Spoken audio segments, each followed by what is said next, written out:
கூட இந்த கலாச்சாரத்தில் என்னை சந்தேகப்பட்டு விடக் கூடாது என்பதற்காக மேலால் தான் கோடு போட்டான். ஒரு விஷயத்தை சுட்டி காட்டுவதற்கு அதற்கு மேலால் தான் கோடு போட்டான். ஆனால் இன்று அண்டலைனாக மாற்றப்பட்டு விட்டன. இது உதாரணத்துக்கு சொன்னது, சின்ன விஷயங்கள், மார்க்கத்துக்கு பாதிப்பு இல்லாத விஷயங்கள். அங்கு தொடங்கி மார்க்க ரீதியாக கூட முஸ்லிம்களுடைய கலாச்சாரம் இன்று பாடசாலை தொடக்கம், முண்டசூரிகள் தொடக்கம், படிக்கின்ற மாணவர்கள் தொடக்கம், கல்வி தொடக்கம், எல்லா துறையிலும் முஸ்லிம்களுக்கு ஒரு தனித்துவமான கலாச்சாரம் உண்டா என்று கேள்வி கேட்கக்கூடிய அளவுக்கு மாற்றம் பெற்று வருவதை பார்க்கிறோம். முஸ்லிம் பாடசாலைகள் என்று அழைக்கப்படுவதற்கு இன்று உள்ள வரைவிலக்கணங்கள் என்ன? பிஸ்மில்லா, அதாவது கிராத் ஓதி ஆரம்பிக்க வேண்டும், ஸலவாத் சொல்லி முடிக்க வேண்டும். இதை தவிர இஸ்லாமிய பாடசாலை என்று சொல்வதற்கு வேறு ஏதாவது அடையாளங்கள் உண்டா? எதுவும் கிடையாது. விளையாட்டு போட்டிகள் நடத்தப்படுகின்றன, அதிலே நவீனமாக வந்த சினிமா பாட்டுகள் கேட்பதற்கே கூசக்கூடிய பாடல்கள் போடப்படுகின்றன முண்டசூரி பிள்ளைகளுக்கு.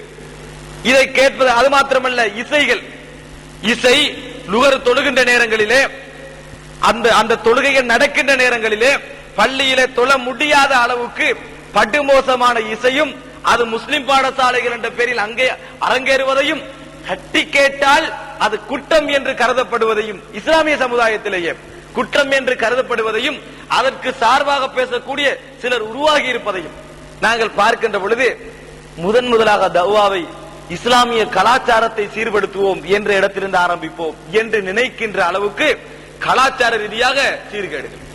இங்கிருந்து ஆரம்பித்தால் மாத்திரம்தான் எங்களது கலாச்சாரத்தை தனித்துவப்படுத்திக் கொள்ளலாம் என்று ஒவ்வொரு தாயும் நினைக்கின்ற அளவுக்கு, நினைத்தாலே எண்ணினால் எண்ணி முடிக்க முடியாத அளவுக்கு எல்லா துறைகளிலும் கலாச்சாரம் அப்படியே சீர்கெட்டு போயிருப்பதை, முஸ்லிம்களுக்கென மேற்கத்திய கலாச்சாரம் தான் உண்டே ஒழிய தனித்துவமான எந்த கலாச்சாரமும் கிடையாது என்று நினைக்கக்கூடிய அளவுக்கு மாறி இருப்பதை பார்க்கிறோம். இங்கிருந்து ஆரம்பிப்பதா என்ற ஒரு கேள்வி. இரண்டாவது என்ன? பொருளாதார ரீதியாக இஸ்லாம் ஒரு அழகிய பொருளாதார திட்டத்தை எங்களுக்கு தந்திருக்கிறது.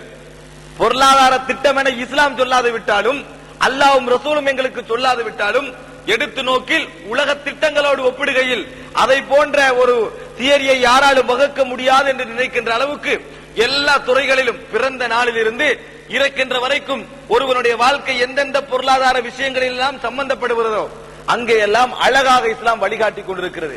குறிப்பாக சொல்லுவதென்றால், ஜக்காத்தை பொறுத்தவரைக்கும் ஒரு அழகிய வழிகாட்டுதலை இஸ்லாம் செய்கிறது. சொத்து பிரித்தலை பொறுத்தவரைக்கும் இஸ்லாம் ஒரு அழகிய வழிகாட்டுதலை செய்கிறது. ஆனால் இஸ்லாமிய சமுதாயத்தை எட்டி பார்க்கின்ற பொழுது வறுமையின் உச்சகட்டத்திலே இருப்பதை பார்க்கிறோம். முஸ்லிம்களில் அதிகமான பேர் வறுமையின் உச்சகட்டத்திலே இருப்பதை பார்க்கிறோம். யுத்தத்தின் காரணமாக, நாட்டுடைய பொருளாதார பிரச்சனையின் காரணமாக, குறிப்பாக வறுமை நாடுகள் என்று எழுதப்பட்ட நாடுகள் இஸ்லாமிய நாடுகள் தான். எத்தியோப்பியா, சோமாலியா, இந்த நாடுகள் எல்லாம் எறும்பு கூட்டிலே எறும்புகள் சேர்க்கின்றனவே தேங்காய் துண்டுகள், அவைகளை எறும்பு சேர்த்த பின்னால் அந்த எறும்புகளை அகற்றிவிட்டு அந்த தேங்காய் துண்டுகளை சேர்த்து எச்சிலோடு கலந்து தானும் சாப்பிட்டு தன் குழந்தைகளுக்கும் சாப்பிடக்கூடிய நிலைமையில் சில தாய்மார்கள், சில பரம்பரைகள் வாழ்ந்து வருகின்றன என்று சொன்னால், பொருளாதார ரீதியாக முஸ்லிம்கள் அடைந்திருக்கின்ற இந்த இவ்வளவு அழகான வழிகாட்டல் இருந்தும், இவ்வளவு அழகான திட்டம் இருந்தும், பொருளாதாரம் வேண்டாம் என்று சொல்லக்கூடிய அளவுக்கு ஜக்காத்தை நீங்கள் நடைமுறைப்படுத்தினால் வரும் என்று நபியர்கள் சொன்ன பின்னாலும் இவ்வளவு பெரிய ஒரு வறுமை இந்த இஸ்லாமிய சமுதாயத்திலே தாண்டவாடம் ஆடுகிறது என்று சொன்னால், இஸ்லாம் சொல்லித்தரக்கூடிய பொருளாதார கொள்கைகளை நாங்கள் நடைமுறைப்படுத்தாததான் காரணம். இதை பார்க்கின்ற பொழுது இங்கிருந்து ஆரம்பிப்போமா என்று நினைக்க தோன்றுகின்றது. பொருளாதார விஷயத்திலிருந்து ஆரம்பித்தால் வெற்றி பெறலாம். ஆரம்பித்திருக்கிறார்கள். இன்று ஒரு சமுதாயத்துடைய முன்னேற்றமும் வெற்றியும் பொருளாதாரத்தின் மையமாக கொண்டுதான் இருக்கிறது. எனவே பொருளாதாரத்தை தான் முதலாக இஸ்லாம் கோருகின்ற பொருளாதாரத்தை அறிமுகப்படுத்துவதன் மூலம் தான் இந்த இஸ்லாமிய சமுதாயத்தை சரியான வழிக்கு மீட்டெடுக்கலாம் என இயக்கங்கள் கூட உருவாகிவிட்டன. அதற்கென்று அதை மையப்படுத்திய அந்த விஷயத்தை தாக்கப்படுத்திய இயக்கங்கள் உருவாகி இருப்பதை பார்க்கிறோம். இதிலிருந்து ஆரம்பிப்போமா என்று நினைக்க தோன்றுகின்றது. அந்த அளவுக்கு இஸ்லாமிய சமுதாயத்தின் இந்த பகுதி கூறு போடப்பட்டிருக்கிறது. சகோதரர்களே, அது மாத்திரமல்ல, இவைகள் எல்லாம் ஒரு புறம் இருக்கட்டும் என்று போனாலும் கூட கொள்கை ரீதியாக பார்ப்போம் என்று சொன்னால், கொள்கை ரீதி என்பதை விட இருப்பு, அதாவது தாங்கள் எங்கே இருக்கிறோம் என்கின்ற இருப்பை உறுதிப்படுத்த முடியாத அளவுக்கு இஸ்லாமிய நாட்டிலும் இஸ்லாமிய நாட்டுக்கு வெளியிலும் அரசியல் ரீதியாக முஸ்லிம்களுக்கு நெருக்கடிகளை பார்க்கிறோம். பலஸ்தீன் என்ற நாடு இன்று வரைக்கும் கிட்டத்தட்ட 50 வருடங்களாகின்றன போராட்டமும் ரத்தமும் கற்பழிப்புகளும் குழந்தை இழப்புகளும் உயிரிழப்புகளும் தொடர்ந்து நடந்து கொண்டிருப்பதை பார்க்கிறோம். அந்த அளவுக்கு கொடுமை. நாங்கள் இன்று பேசிக் கொண்டிருக்கிறோம் என்றால் இந்த செகண்டில் எத்தனையோ வீடுகள் அளிக்கப்பட்டிருக்கும், இந்த செகண்டில் எத்தனையோ குழந்தைகள் கொல்லப்பட்டிருக்கும், இந்த செகண்டில் எத்தனையோ பெண்கள் கற்பழிக்கப்பட்டிருப்பார்கள். குறிப்பாக சொல்வதென்றால் உங்களுக்கு தெரியும், பொஸ்னியாவிலே யூகோஸ்லாவியாவுடைய இராணுவத்தினால் கட்டவிழ்த்து விடப்பட்ட 40,000 முஸ்லிம் பெண்கள் கற்பழிக்கப்பட்ட கொடுமை உங்களுக்கு தெரியும். 40,000 முஸ்லிம் பெண்கள் கூட்டு கற்பழிக்கு உட்படுத்தப்பட்டார்கள். அரசாங்க ரீதியாக திட்டமிடப்பட்டு கூட்டு கற்பழிப்புக்கு உட்படுத்தப்பட்டார்கள். ஒவ்வொரு நாளும் நினைக்கக்கூடிய அளவில் அல்ல, எல்லா இடங்களிலும். பொஸ்னியா விடுதலை பெற்று விட்டாலும் கூட உட்பகுதியிலே என்ன நடக்கிறது என்பது எங்களுக்கு தெரியுமா? இந்தோனேசியாவிலே ஒரு முஸ்லிம் நாடு அறிமுகப்படுத்தப்பட்ட பின்னாலும் கூட அந்த நாட்டிலே நடக்கின்ற கொடுமைகள், காஷ்மீர், இது போன்று இப்படி பல நாடுகள், எந்த நாடுகளை எடுத்துக்கொண்டாலும் சரி, அங்கே முஸ்லிம்கள் தங்களது சொந்த இருப்பை இருத்திக் கொள்ள முடியாமல், குறிப்பாக சூடானிலே நடந்து கொண்டிருக்கின்ற கொடுமை, முஸ்லிம்களுக்கு மத்தியில் முஸ்லிம்களை மூட்டிவிட்டு ஒரு குறிப்பிட்ட பிரதேசத்திலே இருக்கக்கூடிய வளங்களை தான் பெற்றுக் கொள்ள வேண்டும் என்பதற்காக அமெரிக்கா செய்து வருகின்ற அட்டகாசங்கள், ஈராக்கை எடுங்கள், இது போன்ற எல்லா பிரதேசங்களிலும் இஸ்லாமிய சமுதாயத்தை பார்க்கின்ற பொழுது ஏதோ ஒரு வகையில் அலறல்கள். எந்த அளவுக்கு அலறல்கள் தெரியுமா? சில அலறல்களை கேட்டுவிட்டு மொண்டசூரி போன்ற பாடசாலை, சிறிய கல்வி கூடங்களிலே படிக்கக்கூடிய அரபு நாட்டிலே இருக்கக்கூடிய பிள்ளைகள் தாங்கள் சேர்த்து வந்த உண்டியல் இருக்கிறது, இவைகளை எல்லாம் ஒரு கம்ப்யூட்டர் வாங்க சேர்த்து வந்திருப்பார்கள், ஒரு சின்ன விளையாட்டு பொருள் வாங்க சேர்த்து வந்திருப்பார்கள். அந்த பிள்ளைகள் எல்லாம் ஒன்று சேர்ந்து எல்லா தொகை பணத்தை சேர்த்து பொஸ்னிய விடுதலைக்காக, பலஸ்தீன விடுதலைக்காக, இது போன்ற சூடானிலே இருக்கக்கூடிய கொடுமைகளின் முடிவு கட்டுவதற்காக சேர்த்து அனுப்பி கொண்டிருப்பதை பார்க்கிறோம். ஏன்? தாங்க முடியாத அளவுக்கு இஸ்லாமிய உலகுடைய அவலக்குரல் ஒவ்வொரு பிரதேசத்திலும். இஸ்லாம் என்று ஒரு இடத்திலே பகிரங்கப்படுத்த முடியாது.